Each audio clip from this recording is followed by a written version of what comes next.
So, depression's pretty bad today, but I'm trying to get through it.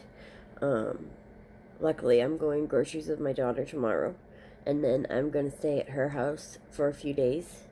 My amazing daughter, Skylar, she is my rock. So is my son. I definitely think without the kids, I probably would have given up quite a while ago. Um, and I tried once. And when I woke up a couple days later in the hospital, um,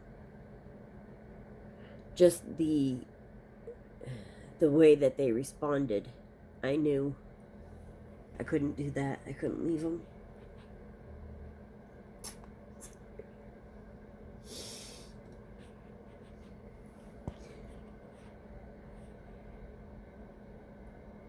But it gets hard.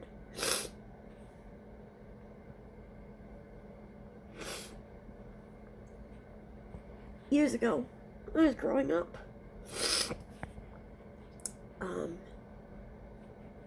all my school friends, my teacher, my favorite teacher, she calls me her daughter. I call her mom.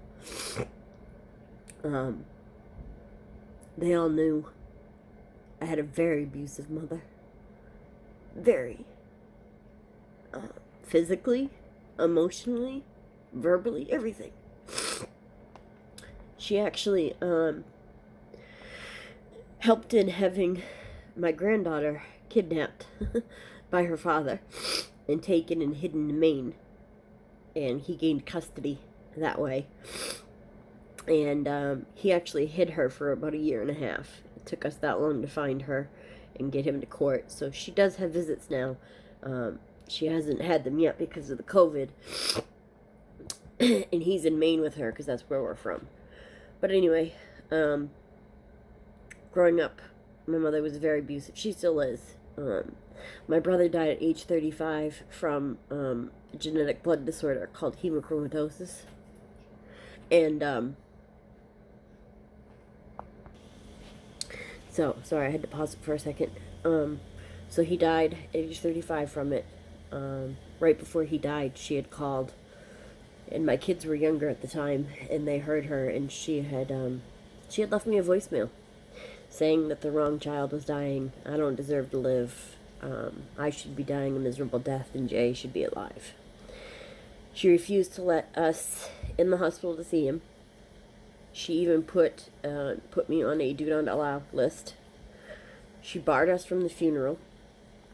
She told me that she was going to have people guarding the front door so that neither me or any of the my friends could go in and pay respects to him. People that I know that went there said that there were no photographs of me anywhere in that whole funeral. She did a slideshow with the music and photos. There were no photos of me anywhere. Just him and my kids. There wasn't even photos of him and my dad. My dad was there. So that was really hard. Very, very hard. She had tried to put a wedge between me and my brother. We had to talk in secret. The kids and I had Sunday dinners with him, and we had to sneak to make sure she didn't find out. She was very possessive over Jason. It was her favorite. And just like with my kids and with me and my brother, she only likes the firstborn, it seems, because she took my daughter all the time when my daughter was born. Never took Dylan. Didn't want anything to do with Dylan. So all Dylan had was me. Skylar had my father, my mother. My father, did stuff with Dylan, but Dylan ended up clinging to me so much because of everything that, he didn't want to go anywhere after a while. So then my father died recently, just a couple years ago. He had called at like 2 a.m. on Christmas Eve, and I didn't answer because my dad's an alcoholic, and I was like, I don't want to deal with this at 2 in the morning. I tried to call him back, couldn't. Tried calling him back for days. They wouldn't do a forced entry until he had been missing for so long. Well, then he missed a couple of appointments with his caseworker because my dad was homeless down there for a couple of years. It had gotten him into a little efficiency apartment, and he never missed his appointments with her. So she got concerned. She had also called the cops, and they finally did a forced entry. And on New Year's Day, I got a call asking to verify my father's information. And they said that they had found him deceased in his apartment, and he had been dead since Christmas Eve. So, that was the roughest, because I was a daddy's girl. Always. Always.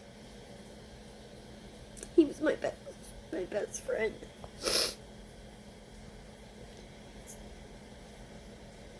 And then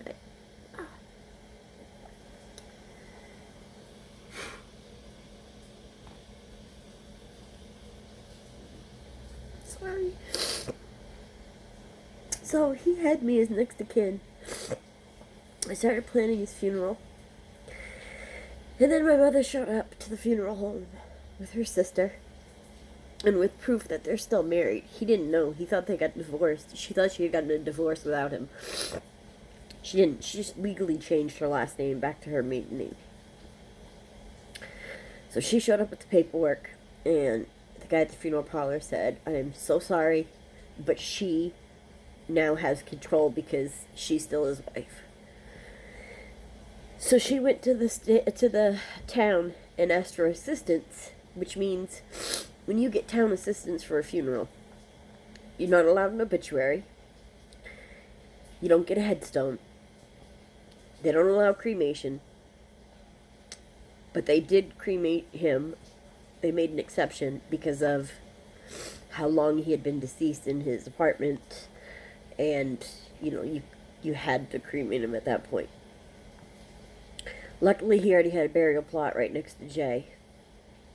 But he has no headstone. Still.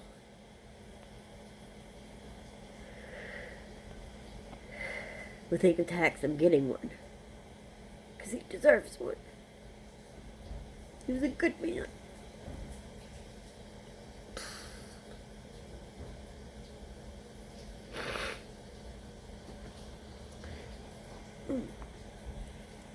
But since my amputation,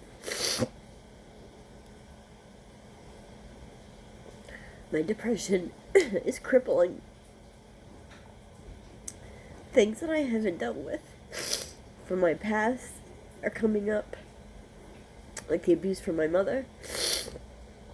The elderly man she knew was molesting me from the age 4 till I was about 14, until my brother walked in on it, actually. That's how it ended, finally. Jason walked in on it, confronted the guy, told my mom. My mom's response was, what happens in the house stays in the house. She's always said that, growing up. Nothing that happens in this house is to be talked about outside of the house. So I had no counseling, nobody to talk to about it. Come to find out, he had done it to his relatives as well, some of the little girls in his family, so. But he's dead now, thankfully, but that's why my depression is crippling me right now. It's getting really bad. I'm trying to keep my mind occupied, and that's why when I can't do things, I get frustrated. Because I have no independence. And like I said, I'm only able to do jigsaw puzzles right now. And doing the same ones over and over again is driving me crazy. But this COVID thing and my amputation has put us in a place where we're just covering our bills right now. So I'm not able to get anything that I like. But anyway, I just wanted to vent. So thank you, everybody, for listening. And leave comments, subscribe, share. I will be doing a resin tutorial tomorrow with my daughter. So check back, because that'll be fun. She's hilarious. Love you all.